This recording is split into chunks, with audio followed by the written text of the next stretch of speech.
Welcome to part 2 of scientific methods. We mentioned random sampling briefly in the previous video, but let's talk about that a little bit more here. Remember, there's the whole population that might be of interest to a researcher, but that population is too large to manage. And so what we do is we take out a representative sample, a smaller sample, but a sample that represents that larger population in the respects to its characteristics. So we use a method to ensure that we are getting that representative sample. And the method that we use is called random sampling. And in random sampling, we use methods that ensure that everyone who's a part of the population has an equal chance of being selected to be in that representative sample. We might use a method as simple as putting numbers into a hat and having someone pull them out, maybe saying everyone who pulls out a number 5 gets to be in the research process. Or we might use a method like going to a directory and choosing every 5th name that we see, or every 10th name that we see, or every 20th name that we see. By doing this, we are not inadvertently picking people who have the same characteristics so that we are overrepresenting some people from the population and totally neglecting other people from the population. Our next topic is correlations. We touched on that briefly earlier, but with correlation, what we're doing is looking at the relationship between 2 or more variables. Now, as I mentioned earlier, when we're dealing with correlations, we cannot make any statements or predictions about cause and effect. Correlations are designed strictly to look at relationship. They allow us to look at the relationship, gather data about that relationship that enables us to make predictions. So we can learn 2 things from correlations. One, we can talk about the nature of the relationship between the variables. 2, we can talk about the strength of the relationship. With respect to the nature of the relationship, we can learn 3 things. We can learn whether the relationship is positive. Positive correlation means that the variables move in the same direction. So when one goes up, the other goes up. When one goes down, the other goes down. They move in the same direction. In a negative correlation, the variables move in opposite directions. So as one goes up, the other goes down. Now, with respect to, the third thing is we can learn that there is no relationship at all. When we talk about the strength of the relationship, typically that's quantified using a scale from 0 to 1.0. Positive correlations range from 0 to positive 1, and negative correlations range from 0 to negative 1. Usually these numbers are represented as decimals. If they are 1.0, that represents a perfect correlation. That doesn't happen a lot. So typically what you'll see is 0.35 or 0.50 or 0.75 or 0.90. The larger those numbers get, the closer they are to 1, the stronger the relationship is. Researchers use a tool called a scatter plot to work with correlations. With the scatter plot, you can plot the data that you collect onto this graph and get a sense of whether there is a relationship between the data or not, and what direction that relationship is going in, and how strong that relationship is. So here you see a scatter plot that's looking at 2 variables, height and weight. And the little dots represent 20 different data points between the height and the weight. Now, if you look into this circle area, you'll notice that these dots are sort of clustering and moving in a particular direction. Often what we do is we imagine this visible line coming from this corner and heading off in that direction for a positive correlation, and starting in this corner and heading off in that direction for a negative correlation. So you can get a sense here that if you were looking at an invisible line, that we do see some data that would be gathering around that line, but not a lot of it. So it wouldn't be a strongly correlated relationship. So just as a little bit of review of the terms that we've been talking about, correlation is a measure that we use to look at the relationship between two or more variables and to see how they vary together or not. If they vary together, then we're able to use that information to predict how the actions of one variable are going to help us predict the movement of the other variable. A correlation coefficient is a means for us to talk about the relationship of the two variables in mathematical or statistical terms. We look at positive correlations, quantifying them using the numbers 0 to 1.0, and for negative correlations we look at 0 to negative 1. And of course 0 means there's no relationship at all. The scatter plot is a type of graph that we use to plot the points of data that we gather when we're doing that correlation research.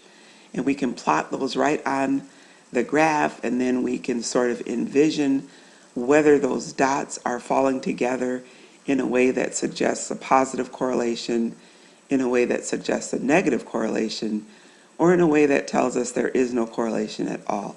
If the dots are all over the place, then we know that there's no correlation.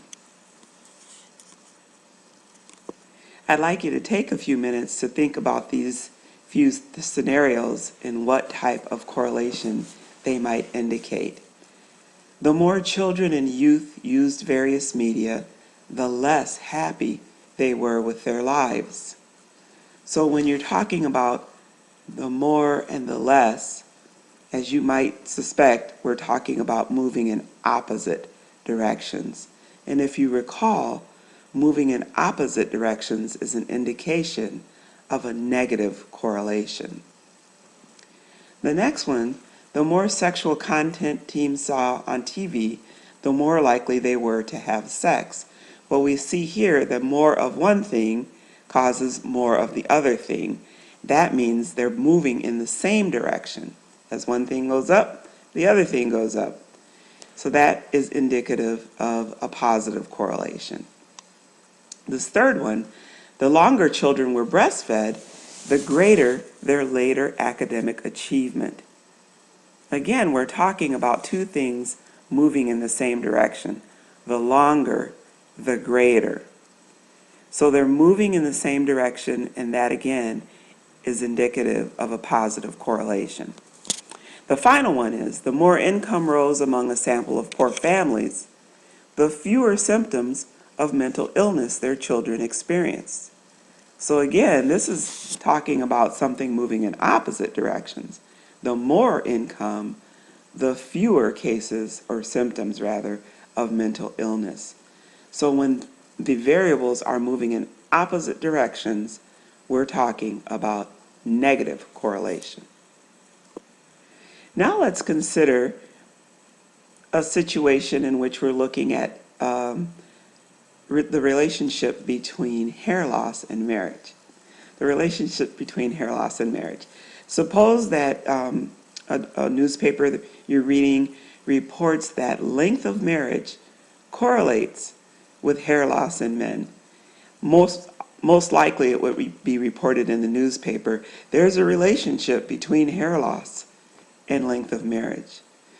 The reason I'm telling you that is you don't want to go to that place where you're thinking, oh, hair loss means that a person's losing their hair means that they're more likely to be married longer. That would be trying to look at cause and effect. Does losing your hair cause you to be married a longer period of time? No, we can't speak to that with correlation, remember. We can only speak to the relationship. We know that those two things are related, and we know that they are related in a particular way.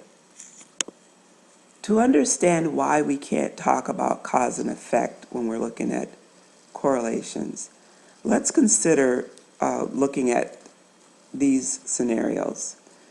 Let's say that the variables that we're interested in as far as relationship are low self-esteem and depression. And let's say that we find out that people with low self-esteem are more likely to report depression than people with high self-esteem.